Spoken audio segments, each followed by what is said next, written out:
तो मैं मांग करता हूं, अगर सही में वो माननीय काशीराम साहब का सम्मान करते हैं तो आज देश की सरकार को, केंद्र की सरकार को घोषणा करनी चाहिए कि मान्यवर साहब श्री काशीराम जी को भारत रत्न मिलना चाहिए। ये मेरी नहीं, देश के करोड़ों शोषितों वंचितों की मांग है। वो उन सबके नायक थे, उन्होंने उनको लड़ना सिखाया, बोलना सिखाया। तो दलितों का बड़ा नेता कौन? नमस्कार, मैं हूं नीलू। जी हां, ये बात इसलिए उठ रही है क्योंकि कल कांशीराम की पुण्यतिथि थी। मायावती ने जो रैली की लखनऊ में, महारैली उसे कहा गया, भारी तादाद में जो बीएसपी के कार्यकर्ता थे वो जुटे और वहां पर भारी तादाद में जो फॉलोअर्स थे बीएसपी के वो जुटे हैं। और इस दौरान मायावती ने जो बातें यहां से कही वो विधानसभा चुनाव को लेकर एक तरह से कह दिया कि मंत्र उन्होंने फूका है कि किस तरह से 2027 का विधानसभा चुनाव जो होना है वो जबरदस्त तरीके से अब बीएसपी पूरी तरीके से मैदान में कूदकर लड़ेगी। और इसकी एक बानगी कल हमने लखनऊ में देखी कि किस तरह से मायावती के एक आह्वान पर भारी तादाद में वहां पर जो उनके समर्थक थे, बीएसपी के कार्यकर्ता थे, वो उतरे।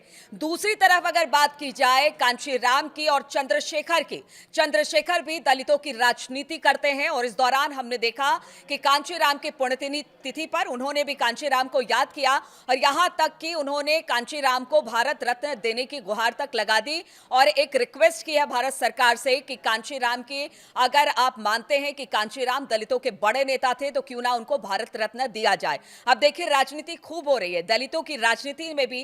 पहले मायावती एक बड़ा नाम हुआ करती थी, लेकिन अभी उभरता हुआ चेहरा चंद्रशेखर का है।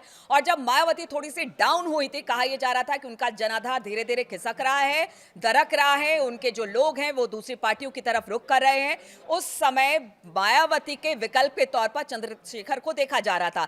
ऐसे में जब पुण्यतिथि कांशीराम की हुई तो इस दौरान देखा गया कि मायावती ने तो उन्हें याद किया, उनके संघर्षों को याद किया, दलितों के उनके काम को याद किया, दलित, अति पिछड़ा, पिछड़ा, मुसलमान, सबको याद किया गया। तो वहीं पर अगर चंद्रशेखर की बात की जाए तो उन्होंने एक मुद्दा यहां से जरूर छेड़ दिया कि वो भी दलितों के बड़े पैरोकार हैं, दलितों के बड़े नेता हैं और कांशीराम की पुण्यतिथि पर उन्होंने भारत रत्न देने की बात कांशीराम को भारत सरकार की तरफ से कर दी है। अब देखना होगा कि जो दलितों की राजनीति है और खास तौर पर चंद्रशेखर और मायावती के बीच में जो एक तरह से दलितों का बड़ा नेता कौन है, इसको लेकर जो लगातार एक कह सकते हैं कि प्रतिस्पर्धा चल रही है, उसमें कौन बाजी मारेगा। हालांकि देखिए, चंद्रशेखर गाहे बगाए कहते रहे कि मायावती बड़ी नेता हैं और उनका जनाधार भी बड़ा है।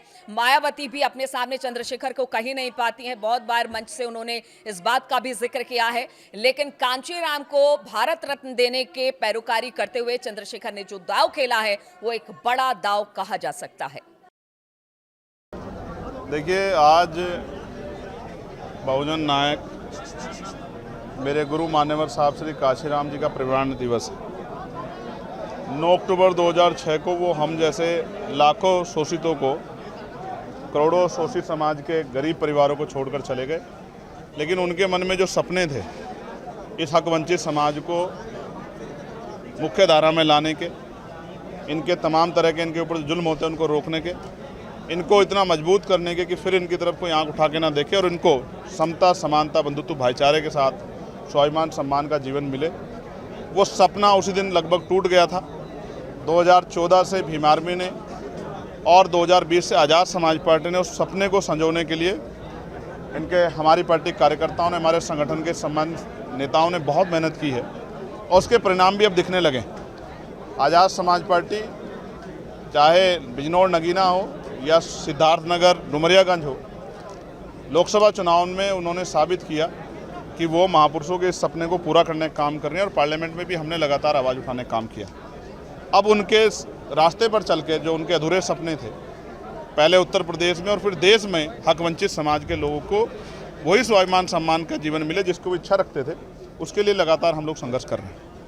आज इस महत्वपूर्ण दिवस पे मैं केंद्र सरकार से मांग करता हूं कि अगर वास्तविकता में, क्योंकि उनके नेताओं ने भी परिनिर्वाण दिवस पे जो है अपनी संवेदना व्यक्त की है, तो मैं मांग करता हूं अगर सही में वो माननीय काशीराम साहब का सम्मान करते हैं तो आज देश की सरकार को, केंद्र की सरकार को घोषणा करनी चाहिए कि मान्यवर साहब श्री काशीराम जी को भारत रत्न मिलना चाहिए। ये मेरी नहीं, देश के करोड़ों शोषितों वंचितों की मांग है। वो उन सबके नायक थे, उन्होंने उनको लड़ना सिखाया, बोलना सिखाया। मेरे जैसे गरीब परिवार का व्यक्ति अगर मेंबर ऑफ पार्लियामेंट बना है, इसके पीछे अगर सबसे बड़ा किसी का योगदान है तो वो माननीय काशीराम साहब की सोच का और संघर्ष का, जिसने मेरे जैसे नौजवान में ये हिम्मत पैदा की कि हम लोग उनके रास्ते पे चल के गरीबों की आवाज़ बन सकते हैं, लोकसभा विधानसभा में जाके उनकी लड़ाई लड़ सकते हैं। तो इसलिए मैं पुनः केंद्र सरकार से मांग करता हूँ कि वो माननीय काशीराम साहब घोषणा करें कि वो माननीय साहब काशीराम जी को भारत रत्न देंगे।